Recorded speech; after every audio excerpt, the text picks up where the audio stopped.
La noche siguiente sopló un viento cortante que empujaba las nubes por delante de la luna llena, de modo que a veces era clara y a veces oscura. En mi jaula el frío era horrible. Hacia medianoche vi por un momento algo que brillaba en la oscuridad, en el lugar hacia donde se dirigía nuestro barco. Cuando nos acercamos y la luna nos volvió a iluminar durante unos minutos, pude ver que eran como dos peñas de hielo brillante, desnudas y escarpadas que surgían del mar. Y en una de ellas esperaba un gigantesco dragón. Su negro perfil se recortaba claramente sobre el cielo tormentoso.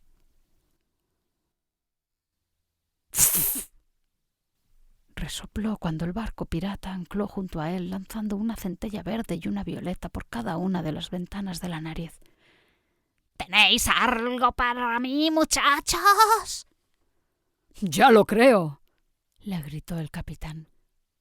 Esta vez se trata de una muchachita preciosa.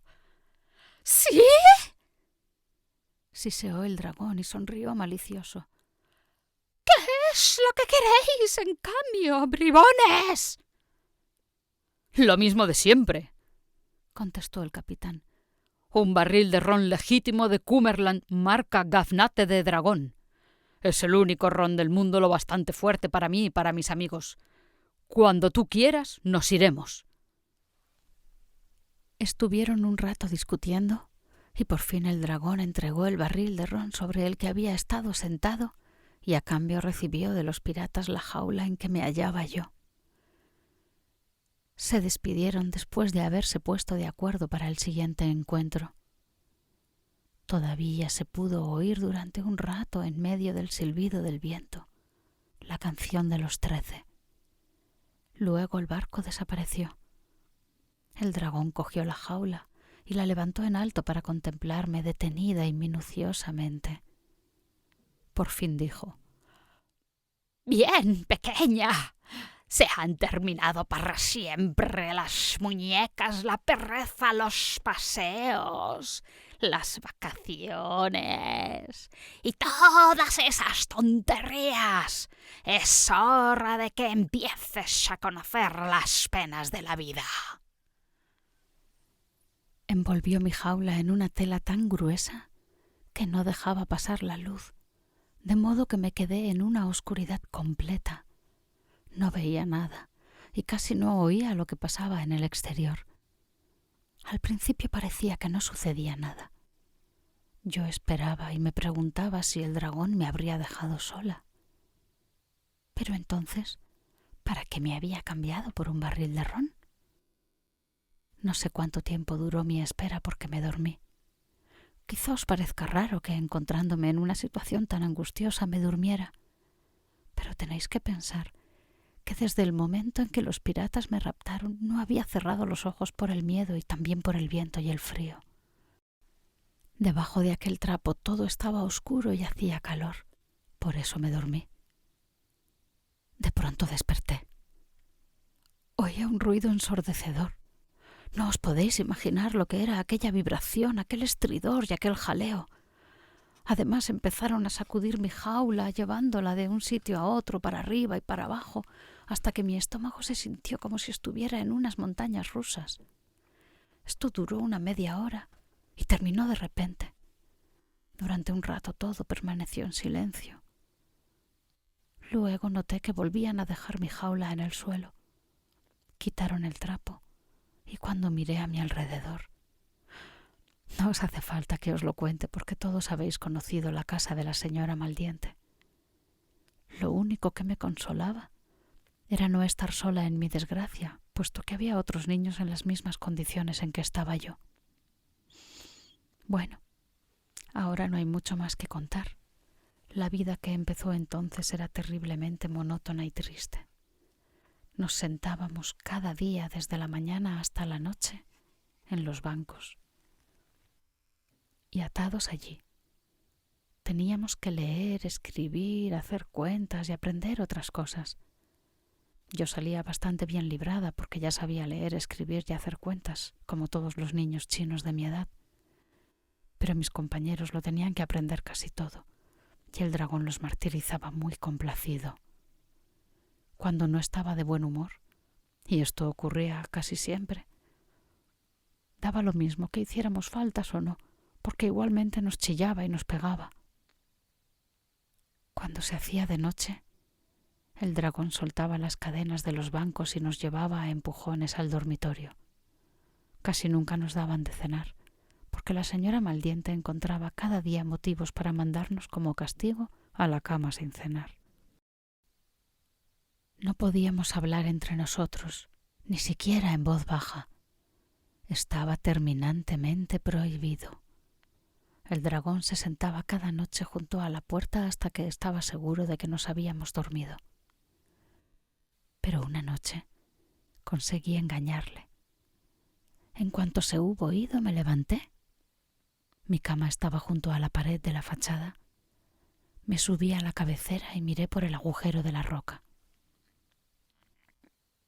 Vi que era demasiado alto para escapar por allí, pero descubrí el río que pasaba por debajo. Medité qué podía hacer y de pronto me acordé de un pequeño biberón de muñeca que había encontrado en el bolsillo de mi delantal y que había conservado como recuerdo. En pocos momentos tuve preparado mi plan. Rápidamente y en silencio desperté a los otros niños y les conté lo que había proyectado. Uno de ellos tenía un pedazo de lápiz y otro un recorte de papel limpio. Escribí la carta, puse la tarjetita en el biberón, lo cerré con un poquito de cera que encontré por allí y uno de los chicos, que tenía mucha puntería, se subió a mi cama y por el agujero de la pared echó al río la botellita con el mensaje. Desde entonces vivimos con la esperanza de que alguien bueno encontrara algún día la botella y se la llevara a mi padre. Así esperamos día tras día, hasta que llegasteis vosotros y nos liberasteis. Y ahora aquí estamos. Así terminó su relato la princesita. Luego los demás niños, según les tocaba, fueron contando su historia. Había, por ejemplo, 5 chiquillos morenos con turbantes que habían sido raptados una tarde mientras se bañaban con sus elefantes en el río.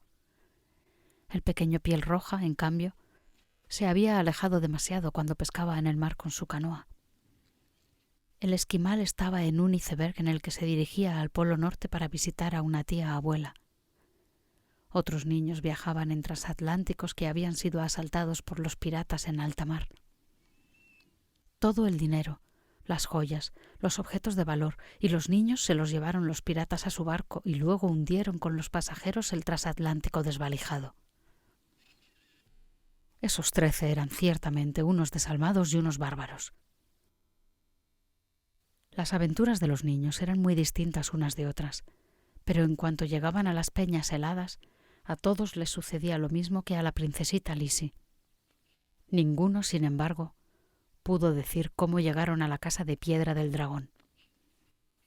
Por último, Jean explicó, ante la insistencia de los niños y sobre todo de la pequeña princesa, lo que Lucas y él habían vivido antes de encontrar el camino de la ciudad de los dragones. Pero he aprendido muy bien una cosa, dijo terminando su historia y todavía muy preocupado por la escuela que había visto en Cumberland. No quiero aprender de ninguna manera a leer ni a escribir. Cuentas tampoco, no me da la gana. Lizzie le miró de reojo, levantó las cejas y dijo: ¿Pero es que no sabes? No, contestó Jim, y tampoco lo necesito. Pero si tienes al menos un año más que yo, exclamó Lizzie asombrada y añadió resuelta: si quieres te enseñaré cómo se hace. Jim sacudió la cabeza. Me parece que son cosas totalmente inútiles, que además de ser molestas, no sirven para nada. En el tiempo perdido en aprender se dejan de hacer otras cosas más importantes. Hasta ahora me ha ido muy bien sin saber leer ni escribir. En esto tiene razón, exclamó el pequeño Piel Roja. No, dijo la princesita con energía. Esas cosas son muy útiles. Por ejemplo, si yo no hubiese sabido escribir, no hubiera podido mandar el mensaje y nadie nos hubiera liberado. De nada te hubiera servido la botella, le contestó Jim, de no venir nosotros a salvaros. Claro, exclamó el pequeño piel roja. ¿Ah, sí?, contestó la princesita con desdén. A ti te ha ayudado Lucas el maquinista. ¿Pero qué hubiera sido de vosotros y de nosotros si Lucas hubiera sabido leer tanto como tú? Jim no supo qué contestar. Sentía que Lizzie no estaba del todo equivocada, pero se indignaba precisamente por eso. ¿Cómo se atrevía la pequeña princesa a darle esas lecciones? Hacía poco que le habían salvado la vida. El valor y la osadía eran mucho más importantes que el saber. De todos modos, él no tenía ganas de aprender, y eso bastaba. Jim puso una cara tan seria que Lucas, riendo, le dio un golpe en la espalda y le dijo: «Jim, muchacho, mira hacia allá». Y señalaba el horizonte, hacia el oeste, donde les llevaba la corriente. Allí estaba saliendo el sol en toda su magnificencia y las olas brillaban como oro puro. Luego los viajeros vieron algo más que también brillaba y relucía como el oro. Eran los 1000 tejados de Ping. Queridos amigos y amigas, hemos llegado al final del capítulo 23.